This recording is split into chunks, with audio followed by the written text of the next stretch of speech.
నమస్తే, welcome to Bharati TV. నేను Bapayya.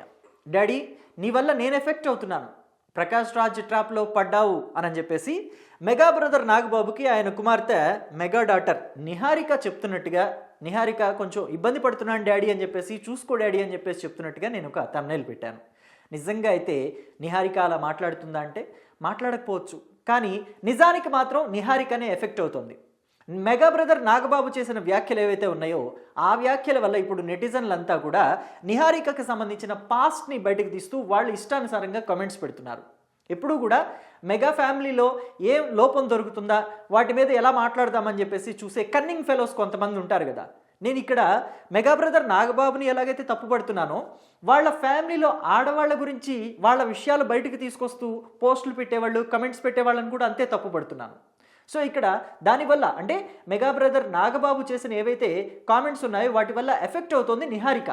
So అందుకని నేను టైటిల్ కూడా అలాగ పెట్టాను. అసలు ఎందుకు ఎఫెక్ట్ అవుతుంది, నిహారిక ఎందుకు బాధపడుతుంది, ఎలా బాధపడాల్సి వస్తుంది, అలాగే నాగబాబు ఏం కామెంట్స్ చేశారు, ఎందుకు చేశారు, ఈ విషయాలన్నీ కూడా మొత్తం ఎక్స్ప్లెయిన్ చేస్తాను.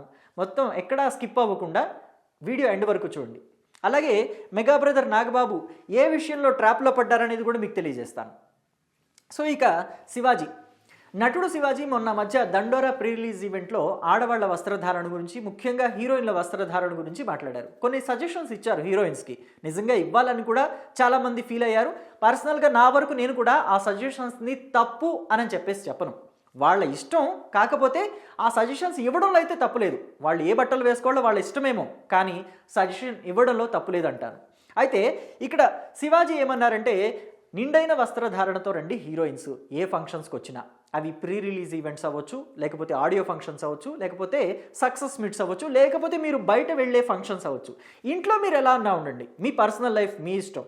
కానీ బయటకు వచ్చేటప్పుడు మాత్రం కాస్త పద్ధతైన ఒద్దికైన బట్టలు వేసుకోండి. కుదిరితే చీర కట్టుకోండి, కుదరకపోతే చుడిదార్ అన్నా వేసుకోండి, లేకపోతే జీన్స్లు టీషర్ట్లు ఒళ్ళు కనపడకుండా బట్టలు వేసుకోండి అని చెప్పారు. ఆధునిక వస్త్రధారణ ఉండొద్దని కాదు, కాకపోతే కాస్త నిండైన వస్త్రధారణ ఉండేలా చూసుకోండి అని చెప్పారు. అయితే ఆ విషయంలో శివాజీని అటు అనసూయ కానీ చిన్మయి శ్రీపాద కానీ చాలా హ్యూమిలేట్ చేస్తూ మాట్లాడారు. తప్పుపడుతూ మాట్లాడితే ఓకే, మా బట్టలండి, మేము ఆడవాళ్ళ బట్టల విషయంలో కూడా మీరు ఎందుకు అలా కలగ చేసుకుంటున్నారు, ఇది ఇంతటితో వదిలేండి శివాజీ గారు అని చెప్పేసి మాట్లాడినా వాళ్ళిద్దరికీ కాస్త గౌరవంగా ఉండేది. కానీ వాళ్ళిద్దరూ ఎంత నీచంగా మాట్లాడారంటే, చిన్మయి శ్రీపాద అయితే ఏకంగా శివాజీ నీ కొడుక్కి కూడా చీరలు కడతావా, జాకెట్లు వేస్తావా అని చెప్పేసి మాట్లాడటం. అనసూయ అయితే మా బట్టలు మా ఇష్టం, మా ఒళ్ళు మేము చూపించుకుంటాం, నీకెందుకు అని చెప్పేసి ఇంకా రెటమతంగా ఆవిడ గతంలో వేసుకున్న బికినీ ఫొటోస్ని కూడా మళ్ళీ రీపోస్ట్ చేసింది ట్విట్టర్లో. సో అలాంటి పనులన్నీ చేసింది. ఇంకా శివాజీ మీద నేను సింపతి చూపిస్తున్నాను, ఆయనకి ఇంతకన్నా ఆలోచించే శక్తి లేదు, దేవుడు ఆయనకి ఆలోచించే శక్తి ఇవ్వాలి, ఇలాంటి రకరకాల మాటలు మాట్లాడుతూ వచ్చింది. సో అయితే ఈ క్రమంలో వీళ్ళిద్దరే కాకుండా ఈ విషయంలో ప్రకాష్ రాజు, అలాగే మంచు మనోజ్, అలాగే రామ్ గోపాల్ వర్మ కూడా ఈ విషయంలో మాట్లాడారు. అయితే నేను రామ్ గోపాల్ వర్మ జోలికి వెళ్ళదలుచుకోలేదు, కానీ ఎందుకంటే ఆయనది ఒక స్పెషల్ రూల్ బుక్ ఉంటుంది, ఆయనకు ఒక స్పెషల్ రాజ్యాంగం ఉంటుంది, ఆయన అంతా నా ఇష్టం అని చెప్పేసి ఏదో రెటమతంగా మాట్లాడుతుంటారు. ఇక ప్రకాష్ రాజు మంచు మనోజ్ కూడా తీసుకుంటే, ప్రకాష్ రాజ్ ఇప్పటికీ అదే రెటమతం, అదే తనదొక సపరేట్ శైలి, అదే మోనార్క్ అంటాడు కదా తను కొన్ని సినిమాల్లో, నేను మోనార్క్ని, నన్ను ఎవరో మోసం చేయలేరు అంటారు కదా, ఇక మోనార్క్ లానే ఉండిపోతున్నాడు ఆయన, దాంట్లో నుంచి బయటకు రావటం లేదు. పైగా ఇక సనాతన ధర్మం గురించి ఆయన చేసే వ్యాఖ్యల గురించి మనం తర్వాత డెఫినెట్గా మాట్లాడుకుందాం. ఇక మంచు మనోజ్ అంటారా, ఆయన మొదట్లో సపోర్ట్ చేస్తూ మాట్లాడారు. అనసూయకి ఒక పోస్ట్ పెట్టారు, శివాజీ పేరు ఎక్కడ తీయకపోయినా కానీ ఆ పోస్ట్ పెట్టి ఆడవాళ్ళకి సపోర్ట్ చేస్తున్నట్టుగా, ఆ పొట్టి బట్టలు వేసుకోవడానికి కూడా సపోర్ట్ చేస్తున్నట్టుగా మనోజ్ మాట్లాడారు. అయితే దాని కింద కమెంట్స్ చదువుకున్నారో ఏమో, ఎన్ని కమెంట్స్ మొత్తం అంతా శివాజీకి సపోర్ట్ చేస్తూ మంచు మనోజ్ని తిడుతూ కమెంట్స్ వచ్చాయి. ఆ తర్వాత నుంచి మంచు మనోజ్ కూడా ఆ విషయంలో స్పందించడం మానేశారు.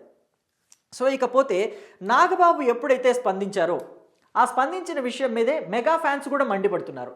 అనవసరంగా నాగబాబు ఎందుకు స్పందించడం, ఈ విషయంలో ఎంత మంచి చెప్పాడు శివాజీ, నిండైన వస్త్రాలు కప్పుకొని నిండైన వస్త్రాలు కట్టుకొని బయటకు రండి అని చెప్పడం కూడా తప్ప. అయినా అనవసరమైన విషయాల్లో నాగబాబు ఎందుకు కలగ చేసుకోవటం, చక్కగా ఎమ్మెల్సీ ఇచ్చారు జనసేన పార్టీ తరఫున, శాసన మండలికి కూడా వెళ్తున్నారు, కొన్ని విషయాలు మంచివే ప్రస్తావిస్తున్నారు. గతంలో ఏవైతే కేసులు పెట్టారో జనసేన వాళ్ళ మీద అవన్నీ తీసేయండి అని చెప్పేసి కూడా అడిగారు. మంచి మాటే.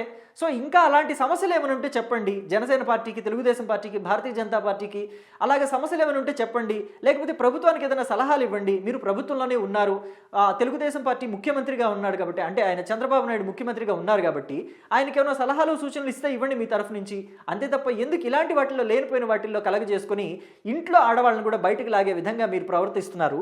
మీరు శివాజీని ఏ అర్హత ఉంది అని చెప్పేసి నువ్వు మాట్లాడుతున్నావు అని చెప్పేసి మీరు అడుగుతున్నారు. మరి మీరెట్లా మాట్లాడుతున్నారు అని చెప్పేసి మిమ్మల్ని కూడా క్వశ్చన్ చేసేవాళ్ళు ఉన్నారు. చూసుకోండి నాగబాబు గారు అని చెప్పేసి మెగా ఫ్యాన్సే మాట్లాడుతున్నారు. ఎందుకని అంటే తనకి ఆడపిల్లలు ఉన్నారు కాబట్టి, అంటే మెగా ఫ్యామిలీలో ఆడపిల్లలు ఉన్నారు కాబట్టి వాళ్ళ కోసం వాళ్ళ వస్త్రధారణ వాళ్ళ ఇష్టం అన్నట్టుగా స్త్రీల మీద అజమాయిషీ చేసే హక్కు ఉండకూడదు పురుషుడికి అన్నట్టుగా మెగా బ్రదర్ నాగబాబు మాట్లాడుండొచ్చు. కానీ అది వేరే విధంగా వెళ్ళిపోయింది.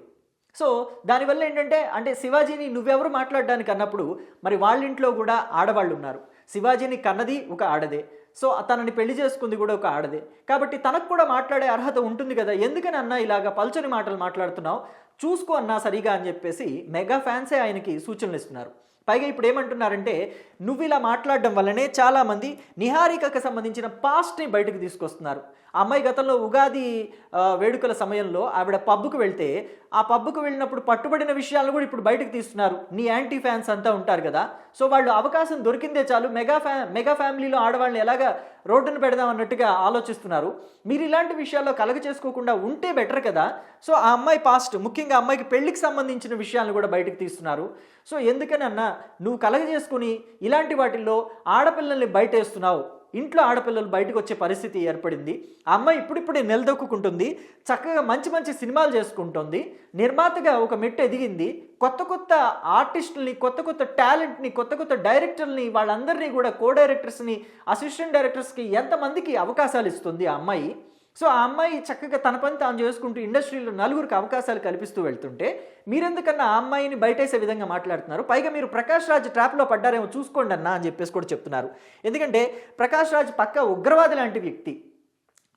ఇలా అంటున్నందుకు ప్రకాష్ రాజ్ ఫ్యాన్స్కి కోపం రావచ్చేమో.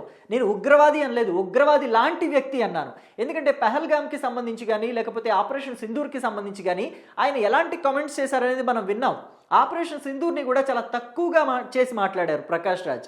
అయితే సనాతన ధర్మం గురించి గతంలో ప్రకాష్ రాజ్కి, పవన్ కళ్యాణ్కి కూడా కొన్ని కామెంట్స్, కొంత మాటల యుద్ధం జరిగింది. సో అలాంటి ప్రకాష్ రాజ్ని ఏవైతే ఈ వస్త్రధారణ, ఆధునిక వస్త్రధారణ, లేకపోతే క్లీవేజ్ కనిపించేలాగా బట్టలు వేసుకోవటం గురించి ఆయన సపోర్ట్ చేస్తూ మాట్లాడారు. అలాంటి మాటల్ని సపోర్ట్ చేస్తూ నాగబాబు కూడా కమెంట్స్ చేయటం అనేది ప్రకాష్ రాజ్ ట్రాప్లో పడినట్టుగానే ఉంది అని చెప్పేసి చాలామంది కమెంట్స్ పెడుతున్నారు.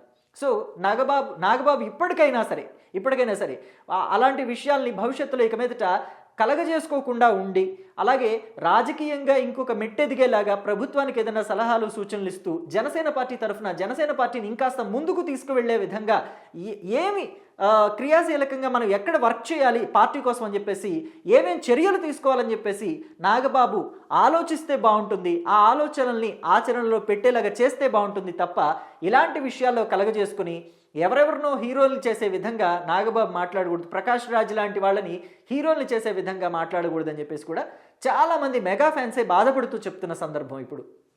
అలాగే మనం చూసుకుంటే ఇక్కడ అటు చిరంజీవి, ఇటు పవన్ కళ్యాణ్ ఇద్దరు కూడా చాలా ఉత్తమమైన స్థాయికి, అంటే ఓవర్ నైట్లో కష్టపడితే రాలేదు చిరంజీవికి ఆ టాలెంట్, లేకపోతే ఆ పొజిషన్ కావచ్చు, లేకపోతే ఇండస్ట్రీలో ఒక మెగాస్టార్ అనే బిరుదు కావచ్చు, ఓవర్ నైట్లో రాలేదు, ఎంత కష్టపడితే వచ్చింది. అలాగే పవన్ కళ్యాణ్కి కూడా పవర్ స్టార్ అని చెప్పేసి ఓవర్ నైట్లో రాలేదు. ఆయనకి ఎంతో కష్టపడితే ఎన్ని రాత్రులు, నిద్రలేని రాత్రులు ఎన్ని గడిపితే, అంటే షూటింగ్ కోసం ఎంత కష్టపడితే, ఒళ్ళు హోనం చేసుకుంటే ఆ స్థాయికి వాళ్ళిద్దరు వెళ్ళారు. కానీ నాగబాబు మాత్రం వాళ్ళిద్దరినీ కూడా డ్యామేజ్ చేసే విధంగా కొన్ని కామెంట్స్ చేస్తూ ఉంటారు అప్పుడప్పుడు. ఇప్పుడు కూడా తాజాగా ఆయన చేసిన కామెంట్స్ మెగా ఫ్యామిలీకి, అటు పవన్ కళ్యాణ్కి, చిరంజీవికి కూడా ఇబ్బంది కలిగించే విధంగా మారుతున్నాయి. గతంలో చూసుకుంటే అంటే పవన్ కళ్యాణ్ ఎంత ఒద్దికగా ఉంటారు, ఒక డిప్యూటీ సీఎం అయినప్పటికీ కూడా, ఒక పార్టీకి అధినేత అయినప్పటికీ కూడా తను ఎంత హుందాగా నడుచుకున్న సందర్భాలు గుర్తు చేయాలంటే, ఆ మధ్య బాలకృష్ణ అసెంబ్లీలో మాట్లాడుతూ కొన్ని కీలకమైన వ్యాఖ్యలు చేశారు. గత ముఖ్యమంత్రి జగన్మోహన్ రెడ్డి గురించి వ్యాఖ్యలు చేస్తే వైఎస్ఆర్ కాంగ్రెస్ పార్టీ ఏం చేసింది, దాన్ని మొత్తం అంతా కూడా చిరంజీవి మీదకి టర్న్ చేసింది. చిరంజీవిని బాలకృష్ణ అనరాని మాటలు అనేశాడు, వాడు వీడు అన్నాడని చెప్పేసి దాన్ని ప్రొవోక్ చేసింది. అంటే మొత్తం అంతా కూడా ఆ షేడ్ అంతా మార్చేసింది. అక్కడ జరిగిన సిచ్యువేషన్నే మార్చేసి చూపించింది. చాలామంది ఫ్యాన్స్ హర్ట్ అవుతూ బాలకృష్ణ మీదకి వెళ్ళారు. బాలకృష్ణ డౌన్ డౌన్ అంటూ నినాదాలు కూడా చేశారు. బాలకృష్ణ మీద కేసులు వేస్తామన్నారు. నానా రకాల రభస జరిగింది. తీరా పవన్ కళ్యాణ్ మాత్రం చూస్తే ఎక్కడా స్పందించలేదు, హుందాగా వ్యవహరించారు. అది నచ్చి చంద్రబాబు నాయుడు ఏకంగా పవన్ కళ్యాణ్ వాళ్ళ ఇంటికెళ్ళి మాట్లాడారు. ఆ టైంలో పవన్ కళ్యాణ్కి హెల్త్ కూడా బాలేదు పైగా. సో అందరూ పవన్ కళ్యాణ్ స్పందించాలి, పవన్ కళ్యాణ్ స్పందించరా, అసలు జనసేన పార్టీలో ఉన్నారు కాబట్టి, పొత్తులో ఉన్నారు కాబట్టి చిరంజీవికి ఏమైపోయినా మాట్లాడరా పవన్ కళ్యాణ్, చిరంజీవిని అవమానించినా కానీ స్పందించరా అని చెప్పేసి వైసీపీ వాళ్ళు ఎంత ప్రొవోక్ చేశారు పవన్ కళ్యాణ్ని. అదే ప్లేస్లో పవన్ కళ్యాణ్ ప్లేస్లో కనుక డిప్యూటీ సీఎంగా జనసేన పార్టీ అధినేతగా నాగబాబు ఉండుంటే ఆ రోజుతో పొత్తులు తెగతింపులు అయిపోయాయి. ఆయన చాలా ఈజీగా ప్రొవోక్ అయిపోతారు, ఆయన చాలా ఈజీగా టెంప్ట్ అయిపోతారు. మాటలు అలా వచ్చేస్తాయి నాగబాబు గారి నోట్లో నుంచి. సో పవన్ కళ్యాణ్ గారు కాబట్టి చాలా హుందాగా వ్యవహరించారు, చాలా నిదానంగా వ్యవహరించారు, చాలా ఓర్పు పట్టారు అని చెప్పేసి ఎంత ప్రశంసలు దక్కాయో పవన్ కళ్యాణ్కి ఆ రోజు నేను చెప్పలేను, మాటల్లో చెప్పలేను అసలు. సో కాబట్టి నాగబాబు గారు ఇప్పటికైనా సరే కొంచెం సంయమనం పాటించాలి. కొన్ని విషయాల్లో మాట్లాడేటప్పుడు ముందు వెనక ఆలోచిస్తే బాగుంటుంది. అంటే ఆయనకి చెప్పేంత వయసు అనుభవం మాకు లేకపోవచ్చు అంటే ఒక జూనియర్ జర్నలిస్ట్గా, కానీ ఆయనకి ఎంత అనుభవం ఉంది. పుస్తకాలు చదువుతూ ఉంటానని చెప్తూ ఉంటారు, ఎన్నో ప్రదేశాలు తిరుగుతూ ఉంటానని చెప్తూ ఉంటారు. మరి ఆయన ఇలాంటి టెంప్ట్ అయ్యే వ్యాఖ్యలు ఎలా చేస్తున్నారు? అవతల వాళ్ళకి మెగా ఫ్యామిలీనే విమర్శించేలాగా ఎందుకు అవకాశం కల్పిస్తున్నారు అని చెప్పేసి చాలామంది ఇప్పుడు మాట్లాడుకుంటున్నారు. కాబట్టి ఇక మీదటైనా ఆయన మాట్లాడేటప్పుడు 1-2 సార్లు ఆలోచించి ఏ విషయం మీద మనం సపోర్ట్ చేయొచ్చు, ఏ విషయం మీద మనం సైలెంట్గా ఉండొచ్చు అనే విషయాల్లో ఆచితూచి వ్యవహరిస్తే బాగుంటుంది అని చెప్పేసి మెగా ఫ్యాన్స్ నుంచి వస్తున్న విన్నపం. సో మరి ఇక మీదటైనా ఆయన దాన్ని పాటిస్తారా, లేదంటే ఎప్పుడు ఇదే తీరుతో ముందుకు వెళుతూ ఉంటారా చూద్దాం. Thank you.